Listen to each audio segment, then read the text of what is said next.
زه به داسې نیمګړې غونته دعا کوم او خدای ته یې راله پوره کا.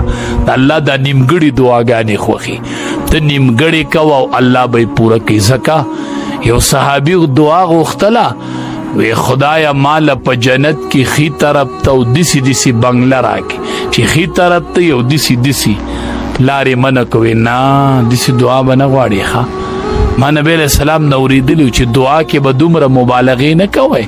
په جنت کې راکې او په دغې ځای کې راکې او دسی کور راکې او نه نه نه نه نه نه نه نه دا خو ته الله ته د دعا چل خی. نعوذ بالله دسی به نه کوې دسی به نه کوې.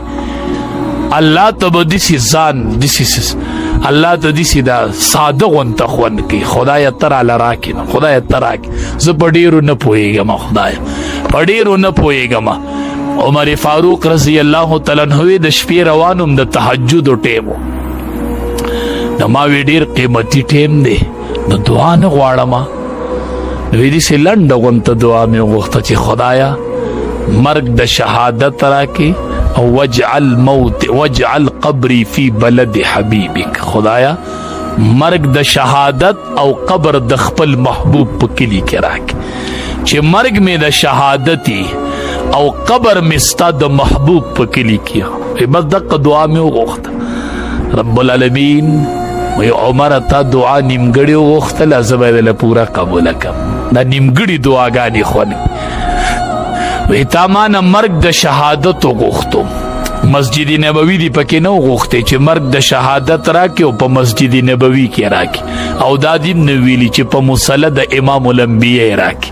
عمره مرګ د شهادت مم درکو په مسجد نبوي کې مم درکو د امام الانبیاء په مصلی مې درک او په حالت د مانځه کې مې دله درک.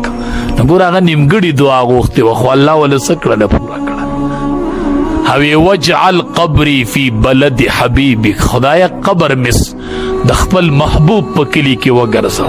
نو تا خو ما نه صرف کلی غوښتې و مدینه منوره دې غوښتې وه نو دا جنت البقیع خو مدینه منوره نه ده.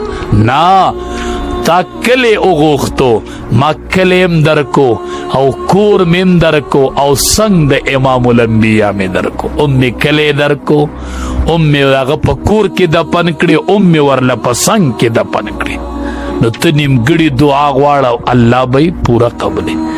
بیبي اسی نیمګړې دعا غوښتې وه. ښه خدایا په جنت کې د ځان خواته یو کور راکړي چې فرعون سزا ورکوله که نه او فرعون بې عزتي کوله د بیبي اسی. ځکه هغې ورته وی تا ته رب وامننه تا ته رب وامننه چې سړي ته په کور کې ښځه رانیغه شي نو خو خبره ختمه شوه که نه. ښه فرعون بار چغې والې وې انا ربکم الاعلی چې کور ته ورغې وې زه تا ته رب وامنه. ما خو په رب د موسی علیه السلام تا ته رب وامنه.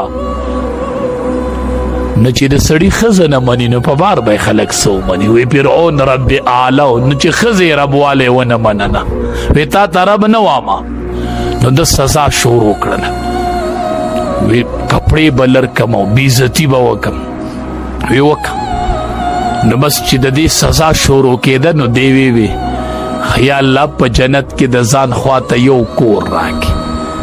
یا الله په جنت کې د ځان خواته یو کور راکې. کور لاړ د عزت سودا می کېږي. خدای د جنت کې د ځان خواته یو کور راکې. یا الله یو کور راکې بس. نو بیبي اسی دعا وغوښتله خو نیمګړې وغوښتله. وی یا الله کور راکې. داسې نه وایي چې یا الله کور هم راکې او کور والم راکې. دې خنزیر سره خو خبره ختمه شوله. زه مسلمان یم او دا خو کافر دی زما د ده خو خبره ختمه شوه. نو الله کور هم راکې په جنت کې او کور واله رالم راکې په جنت. خو دعای نیمګړې وغوښتله. رب العالمین جبریل امین ته وایي بیبي اسیه دعا نیمګړې وغوښتله او ما وله پوره قبوله کړه. بیبي اسیه وایي کور راکې. ما وله جنت کې کور هم ورکه. جنت الفردوس چې امام الانبیاء لمې تیار کړی هغه کور شو او د نبی کریم صلی الله علیه وسلم سره مې ول نکاح وتړله. په جنت کې به د پیغمبر ښځې ښه د امام الانبیاء ښځه د امام الانبیاء په نکاح مې ورسره وتړله. نو بیبي اسیه ته کور غواړې کور درکو کور والا درکه. ښه